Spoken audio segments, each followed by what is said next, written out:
주님께서 주시는 그 크신 능력과 힘으로 우리 한 주간 심차게 잘 지내셨지요? 그리고 우리가 이렇게 다시 주님 안에서 주님의 이름으로 함께 만나 하나님을 예배할 수 있음에 기쁨과 찬양을 드립니다. 우리 하나님 말씀은 한치의 거짓도 오류도 엉터리도 잘못된 것도 없습니다. 아멘. 정말 이 신앙의 고백이 저와 여러분의 신앙의 고백이 될 수 있기를 간절히 소망합니다. 그냥 무턱대고 하나님의 말씀을 믿어라, 하나님의 말씀은 거짓이 아니다라고 말하지 않습니다. 오늘 우리 사도행전 이 27장의 이 말씀만 보더라도 얼마나 하나님의 말씀이 정확하고 하나님의 말씀에 거짓이 없고 허무맹랑한 소리가 아니며 판타지적 소설이 아니라는 것이 오늘 이 27장 말씀만 보더라도 우리는 그것을 발견할 수 있습니다. 자, 27장의 내용은 이러한 내용입니다. 바울이 모든 곳에 1차, 2차, 3차 전도여행을 마친 후 예루살렘으로 다시 귀환합니다. 근데 그 예루살렘에서 예수님과 비슷한 장면으로 그들에게, 이스라엘 백성들에게, 대제사장들에게, 그들에게 잡혀버립니다. 이유가 없습니다. 그들이 말하는 그 또 법의 이유는 바울이 이단적 사상을 가르친다, 유대인들을 흔들어 놓는다, 그런 법으로 바울을 잡게 됩니다. 하지만 우리가 다 알다시피 바울은 로마 시민권자이므로 그 어떤 유대인의 법이나 헬라인의 법이나 이스라엘 법으로는 이를 심판하거나 심지어 묶을 수도 없는, 손에 수갑을 찰 수도 없고 그를 신문할 수도 없는 그런 고난을 가진 자가 바로 이 로마 시민권을 가진 바울이었습니다. 그렇기 때문에 이 바울을 이제 이스라엘에서 로마로 압송을 해야 합니다. 로마에 가서 재판을 하고 변론을 받고 벌이 있으면 벌을 받고 벌이 없으면 그냥 풀려납니다. 그 어느 나라에서도 이들을 심판하거나 이들을 벌할 수는 없습니다. 요즘 한번 생각해 보면 미국 사람들과 조금 비슷한 그런 경향이 있습니다. 미국 미군들이 우리나라에서 범죄를 저질러도 우리나라 법으로 그들을 아주 강력하게 처리를 한다든지 법적으로 할 수 없는 것처럼 똑같지는 않지만 약간 비슷한 형태를 치면서 27장의 내용은 이제 이 바울을 로마로 압송해가는 그러한 일들을 적어놓은 책이 27장입니다. 그러면서 27장 말씀을 보면 1장 1절부터 말씀을 보면 이런 얘기가 나옵니다. 바울이 압송해 가는데 바울을 압송해 가는 그 경로를 아주 상세하고도 정확하게 나타내고 있습니다. 제가 한번 읽어드릴게요. 한번 머릿속에 한번 떠올려 보시고 한번 생각해 보십시오. 바울은 아드라모데모 배를 타고 시돈에 정박했다가 구부스 해안을 의지해서 항해를 하다가 길리기아와 밤빌라의 해안을 건너 루기아의 무라시에 이르렀고 이달리아로 가려는데 알렉산드리아 배를 탑니다. 그러니까 한번 이곳에서 무라시에서 이달리아로 가려는 알렉산드리아 배로 갈아타게 됩니다. 처음에 출발했던 배를 갈아타서 그곳에서 타고 니도 맞은편으로 항해를 하다가 살모네아폴 지나 그레데 해안을 바람막이로 항해하다가 미항에 이르고 베네스로 가자 해서 가다가 유라굴로라는 강풍을 만나고 가우다라는 작은 섬 아래로 지나갔다라는 내용이 2절부터 16절에 의해서 그가 어떻게 움직였고 어떻게 배가 갔다고 상세하게 이야기하고 있습니다. 만약 이 일이 꾸며진 이야기라면, 만약 이 이야기가 지어진 이야기라면 이렇게까지 상세하게는 나타낼 수가 없습니다. 자, 우리는 항상 성경을 볼 때 우리의 시각으로 보니까 말이 안 됩니다. 자, 이 사도행전이 언제 쓰여졌냐면 AD 61년에서 63년경에 적어진 책입니다.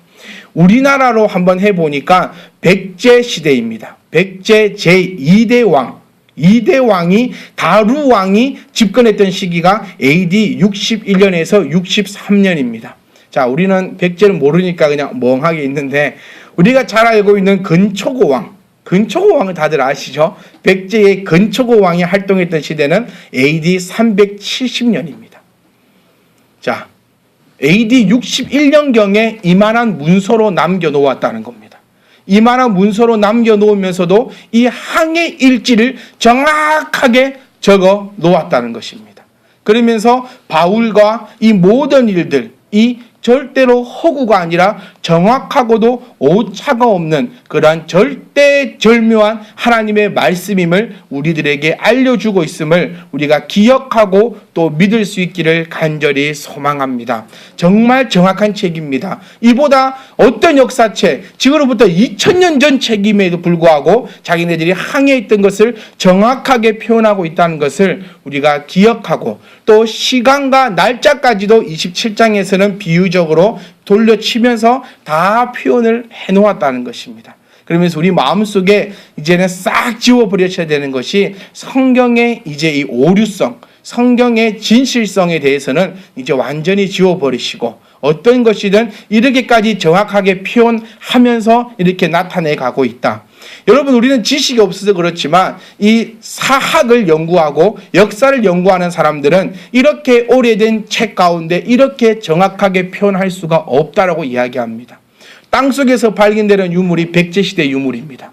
그 정도로 오래된 책에 이렇게까지 정확하게 표현이 되고 있다는 사실을 우리가 또 한 번 더 기억할 수 있기를 간절히 소망해 봅니다. 자, 이 일을 통하여서 오늘은 우리가 함께 나누고자 하는 것은 백부장, 오늘 성경이 나오는 백부장 율리오의 선택이라는 그 제목으로 함께 말씀을 나누면서 하나님의 그 크신 뜻이 저희 귓가에 들려지고 함께 나눌 수 있기를 간절히 소망해 봅니다. 우리는 항상 무엇인가를 선택하고 살아갑니다. 오늘 여러분 교회 나오시기 전에도 얼마나 많은 것들을 선택하고 나오셨습니까? 심지어 우리가 양말을 신을 것인가, 스타킹을 신을 것인가, 머리를 이리 묶을 것인가, 저리 묶을 것인가, 교회에 빨리 올 것인가, 늦게 올 것인가, 또 심지어는 교회를 갈 것인가 말 것인가, 교회를 이 교회를 갈 것인가 저 교회를 갈 것인가, 많은 고민과 고민을 하고 우리는 살아가고 있습니다. 하지만 우리는 어떠한 것을 선택하는가에 따라서 우리의 인생과 우리의 생각과 우리의 방향성은 완전히 달라짐을 우리가 기억하시면서 하나님께서는 과연 우리에게 무엇을 선택하라고 말씀하고 계신가를 말씀을 통해서 우리가 바로 볼 수 있고 내 귀에 들려진 그 말씀이 나를 움직여서 하나님의 역사함을 나타낼 수 있기를 간절히 소망합니다. 우리 결론부터 딱 말씀드리면 백부장 율리오는 마지막 때에 바울의 말을 선택하지 아니하고 그의 경험과 선장의 말을 듣고 자신의 이익에 따라 선택한 사람이 바로 백부장 율리오입니다.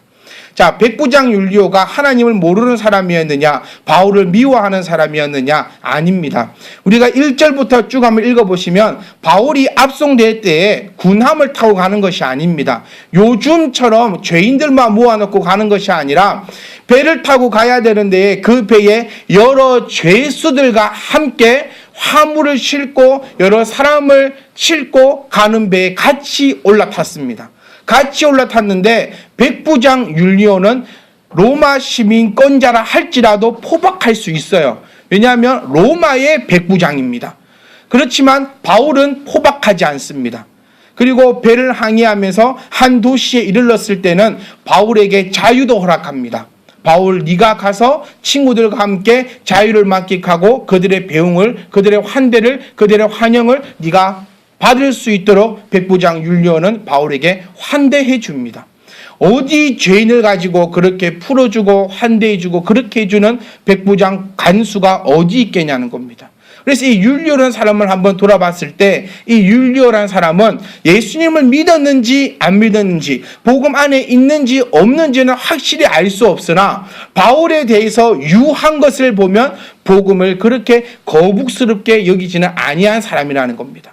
그리고 바울과 율리오가 함께 나갈 때 바울은 율리오에게 복음을 전했을까요? 안 전했을까요?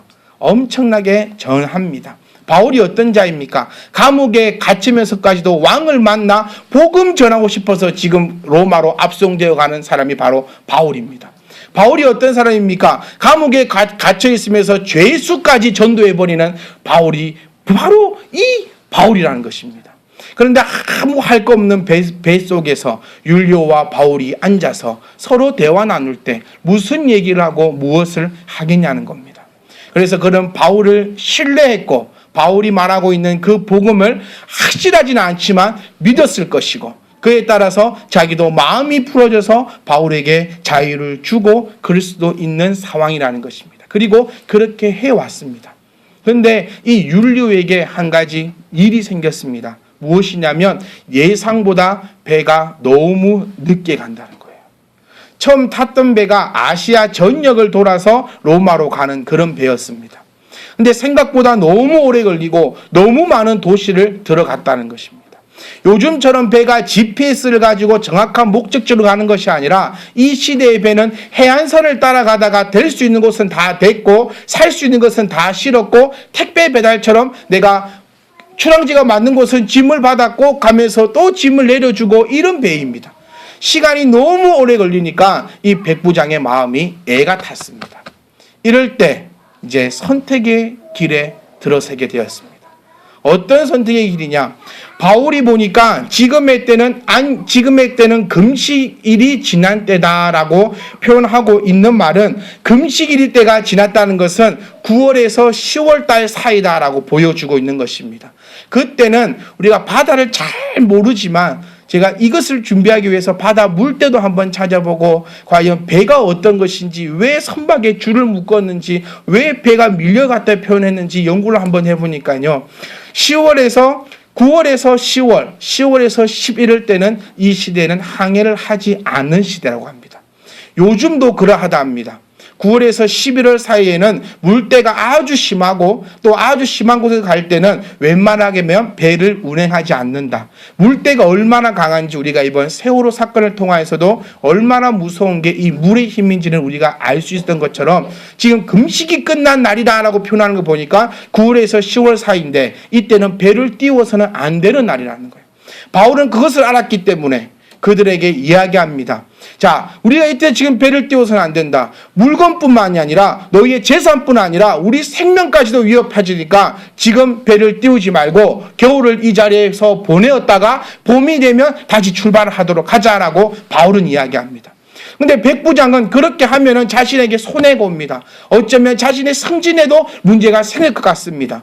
그래서 옆 사람을 향해서 이야기를 물어봤더니 선장은 이렇게 얘기합니다. 아니다. 갈 수 있다.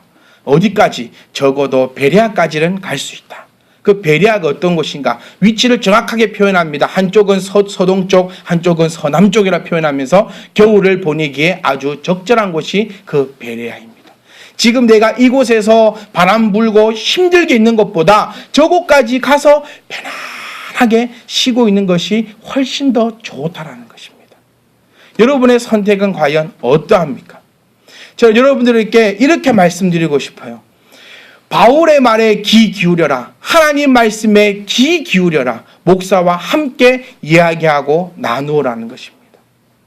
망해가는 집에, 망해가는 성도의 모습을 보면 성도들끼리 상담하고 성도들끼리 이야기하고 성도들끼리 울고불고 하는 그 성도는 망해가는 성도입니다. 이거 한번 기억해 보십시오.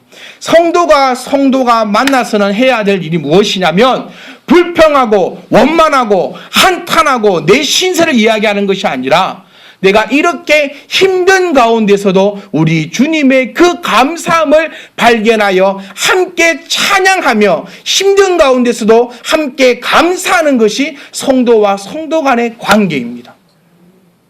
이런 관계가 성도의 관계입니다. 그런데 한 성도가 전화하고 한 성도가 만나서 내 신세를 이야기하고 내 아픔을 이야기하고 울고 불고 하면서 막 풀어놓습니다. 자, 풀어놓았습니다. 해결됩니까? 해결 안 됩니다. 자기 속은 시원해지겠지요. 듣는 성도는. 왜 나만 생각하고 듣는 성도의 영혼이 갈가지고 있다는 생각은 왜 못하냐는 것입니다.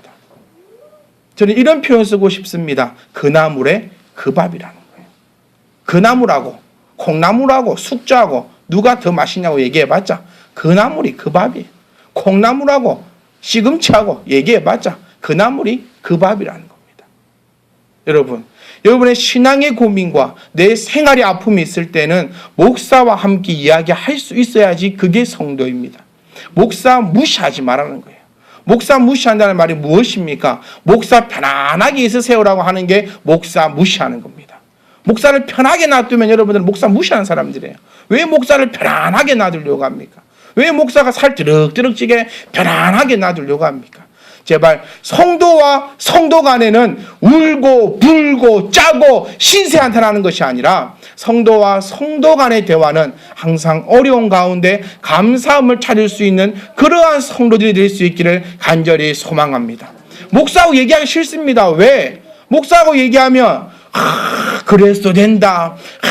그래도 될 거야. 그래도 돼. 네 사정 알아. 이 말이 아니라 목사님하고 얘기하면 그렇게 하면 안 돼. 네가 왜 그러냐. 말씀을 봐라. 이렇다 저렇다 하면서 계속 나를 아프게 만드는 것 같으니까 말하기 싫다는 거예요. 그렇게 아파야 치료됩니다.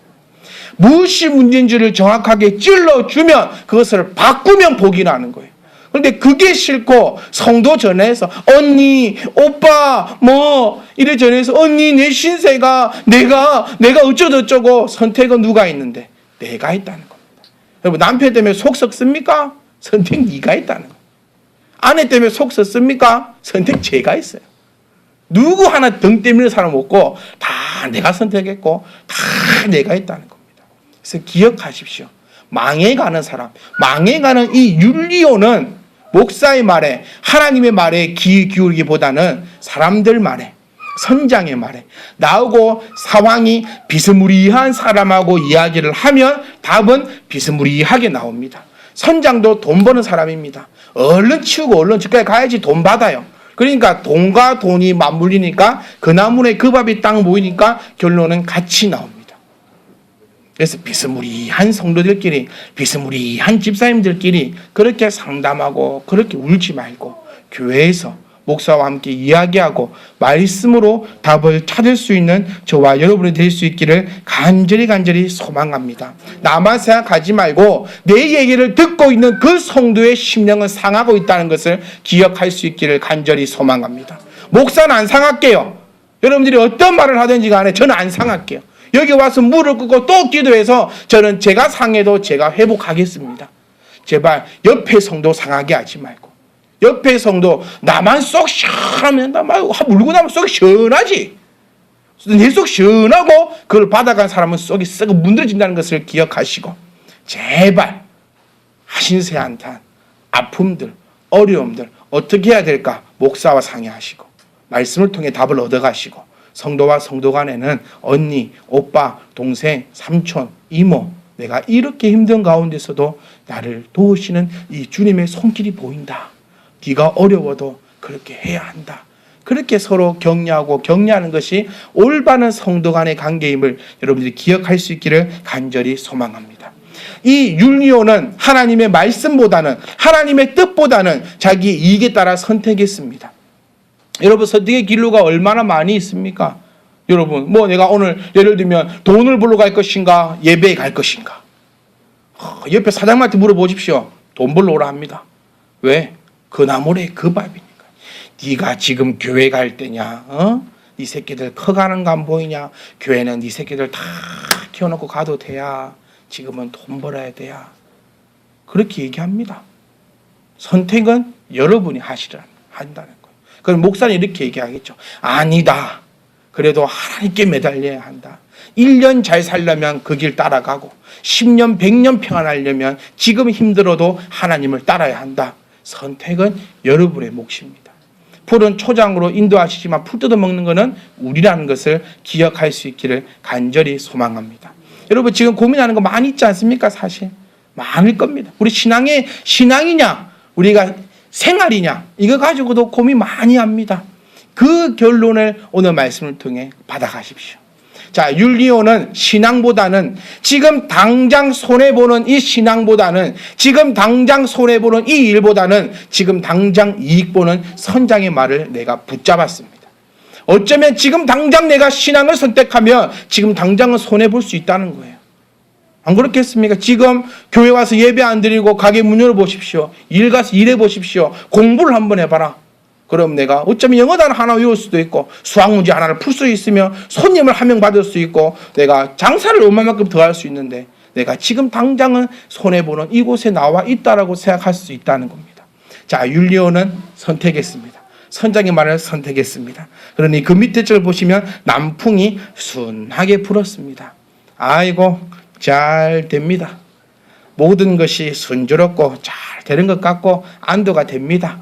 아이고, 그래, 내 선택이 잘 됐어. 교회는, 우리 하나님은 이 내 신앙은 조금 내 살림이 좀 나아지면, 내 애들이 조금 크고 나면, 우리 집에 조금 일이 좀 되고 나면 그때 해도 되겠네.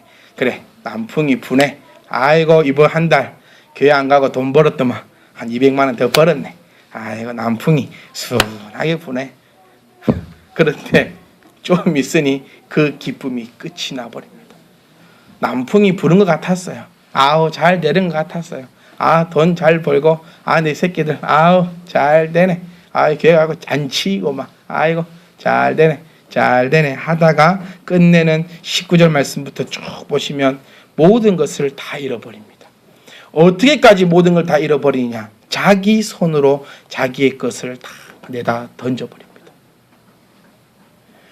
가다가 배가 너무나 흔들립니다. 얼마만큼 흔들렸냐면 이 배를 부서지지 않게 하려고 끈으로 배를 감았다는 거예요. 배를 칭칭 감습니다. 난간을 감고 돛대를 감고 칭칭 감습니다. 내가 비록 이 길을 선택했지만 잘 해볼 거라고 발버둥을 친다는 거예요. 내가 하나님 잠깐만요. 내가 좀 이따 올게요. 바람 한 번 불 때 얼른 배 돌려 갔었어야지. 바람 조금 불 때 배를 움켜 싸는 게 아니라 얼른 키를 바꾸어서 다시 돌아가는 그 방향으로 생각해야 될 건데 키를 잡고 돛대를 잡고 줄을 묶어서 계속해서 앞으로 항해를 향해 갔습니다. 내 것 지키려고 노력은 다 해봤습니다. 내 것 지키려고 최선을 다해봤습니다. 그런데 끝내 19절 말씀에 모든 것을 내 손으로 다 버려버렸다는 거예요. 뭐 하려고? 내가 살려고. 내가 살아보겠다고 모든 것을 다 버렸습니다. 17절 말씀도 한번 보시면 위에 말씀 쫙 보시면 이제 포교도 해버립니다. 이제 막 물살이 가는 대로 이제 배를 조절할 수가 없게 된다는 거예요. 내 인생을 내가 조절할 수가 없게 되어버린다는 거예요. 처음에는 순하게 남풍이 불어서 시원하게 편안하게 갈 수 있어서 갈 것 같아서 출발해서 처음 시작은 그랬지만 중간쯤 되니까 이제 내 인생을 내가 컨트롤 할 수가 없게 됩니다. 이거를 뭐 장사를 안 할 수도 없고 할 수도 없고 공부를 할 수도 없고 안 할 수도 없고 막 이 모든 삶이 엉망진창이 되어버리고 끝내는 내가 그동안 버려놓았던 거, 내가 그동안 하려고 쌓아놨던 모든 공든 탑을 한꺼번에 바다로 누구 손으로? 내 손으로 다 던져버렸습니다. 그런데 문제가 생깁니다. 다 버려버리면 이제 내 목숨은 살아야 할지언데 20절 말씀에 구원의 여망마저 없어졌다는 거예요. 뭐 한 번 잘못했더니 선택 한 번 잘못했더니 율리오는 그동안 잘 해왔습니다. 율리오의 삶을 돌아볼 때에 그 삶은 흠잡을 데 없이 잘 살아왔고 이 죄수들을 압송해 갈 때도 바울과 함께 얘기 나누고 바울과 함께 이야기하고 바울과 함께 복음을 받아들이고 했던 그 장면들이 자기의 머릿속에 얼마나 떠올랐겠습니까? 사는 성도 여러분, 선택의 기로에 우리는 날마다 섭니다. 그때 꼭 기억하십시오. 내 지금 당장의 이익, 1년의 이익, 2년의 이익이 아니라 내 영혼의 구원의 이익을, 내 영혼의 구원의 목적을 달성할 수 있는 저와 여러분이 될 수 있기를 간절히 소망합니다. 그래서 말씀에 귀를 기울이십시오. 말씀에 귀를 기울이십시오. 내 선택함에서 무조건 육적으로만 따라가려고 하지 말고 제발 그 자리에 한 번쯤은 서서 다시 한 번 더 생각해 볼 수 있는 저와 여러분이 될 수 있기를 간절히 소망합니다. 왜 목사와 대화를 합니까? 목사가 알아서요? 아닙니다. 저는 삶을 살아감에 있어서 여러분들보다 더 모르는 것이 많습니다. 하지만 저에게는 가지고 있는 무기가 바로 말씀과 기도가 있습니다. 여러분들이 한 가지 이야기한다면 여러분들은 10분밖에 기도 못하시겠지만 저는 100분 기도할 수 있습니다. 그게 제가 밥 먹고 하는 일이잖아요. 그러니까 제발 무엇이 됐든 어떤 어려움이 있든 어떤 선택함이 되었든지 간에 목사를, 교회를 무시하지 마시고 여러분은 믿는 사람 모양처럼 온전히 의지하며 답을 찾아갈 수 있기를 간절히 소망합니다. 후회하면 아픕니다. 후회하면 아픕니다.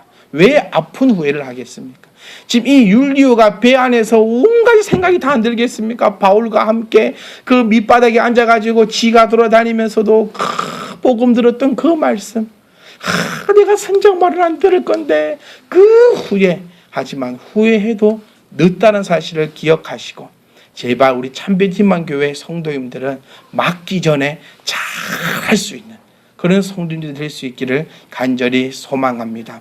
육신의 것, 내가 저곳에 가서 편안하게 쉬어야지 라고 생각하다가는 오늘 본문 말씀처럼 구원의 영광마저 사라지오니, 사랑하는 성도 여러분, 내가 저곳까지 쉬어야지가 아니라 지금 당장은 어쩌면 힘들지만, 지금 당장은 내가 조금 어렵지만 내가 이 신앙 부여잡고 내가 주님과 함께 간다면 10년 뒤에는 내가 웃을 수 있는 그날이 있을 줄 여러분 기억하시면서 여러분의 그 선택함에 있어 항상 말씀과 함께 나갈 수 있기를 간절히 소망합니다. 저와 여러분들은 제발 백부장 이 율리오 같은 자들이 한 분도 없기를 소망합니다. 선장 말에 귀 기울여서, 옆에 있는 집사님 말에 귀 기울여서, 앞에 앉아있는 집사님과 상담해가지고, 옆에 있는 집사님과 이야기해가지고 결정해서 뒷북치지 마시고 온전한 모습으로 아름답게 나아갈 수 있는 저와 여러분들, 그래서 겨울도 지나고 봄도 지나고 날마다 아름다움을 꽃 피울 수 있는 그러한 성도의 삶이 될 수 있기를 간절히 소망합니다.